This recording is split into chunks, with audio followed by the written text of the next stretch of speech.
Rubbin's Racing on your Nintendo Entertainment System. It's Days of Thunder for the NES from 1990. A lot of people consider Days of Thunder the movie Top Gun with cars. There's a lot of similarities. They're both directed by Tony Scott.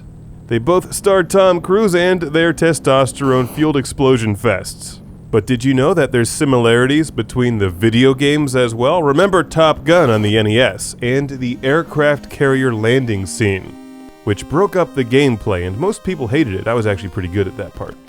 But it definitely broke up the awesome air combat. Well, in this game, it's the pit stop. The pit stop is the new aircraft carrier landing scene. You have no hope of completing a pit stop in under 20 minutes, and by the time you finish, all of the other drivers will have completed the race and will be pounding moonshine in their trailer without you.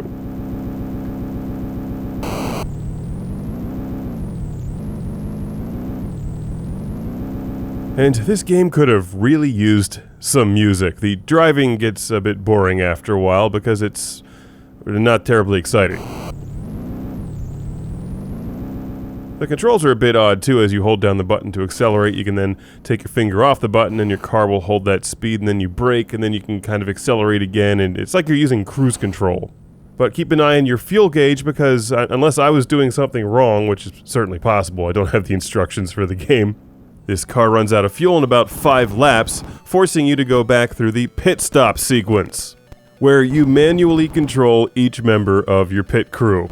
This doesn't even make sense. Cole Trickle was like the awesome race car driver that never knew anything about cars. Did he even take a pit stop during his races? Where's the part of the movie where you drive toy cars up Nicole Kidman's leg? That's the scene they should have had in here. Why is this in the game? Why are you punishing me with this never-ending pit stop?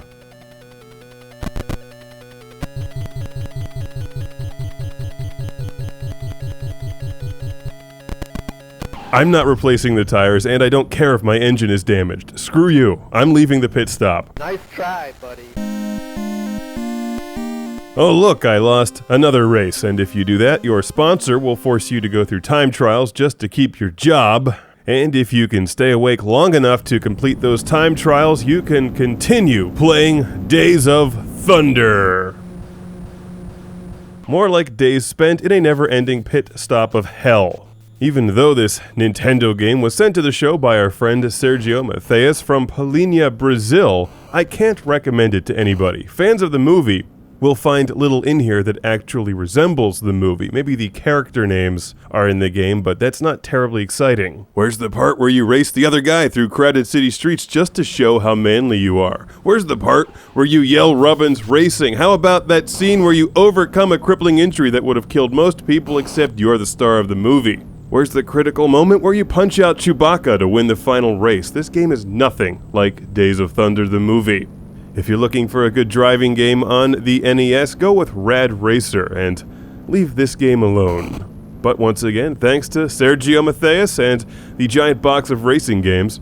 If any good comes out of playing Days of Thunder on the Nintendo, it's that it may inspire you to watch the awesome movie once again. Now, how do you fire the entire pit crew, or at least run over them? Maybe there's a cheat code for that. Days of Thunder.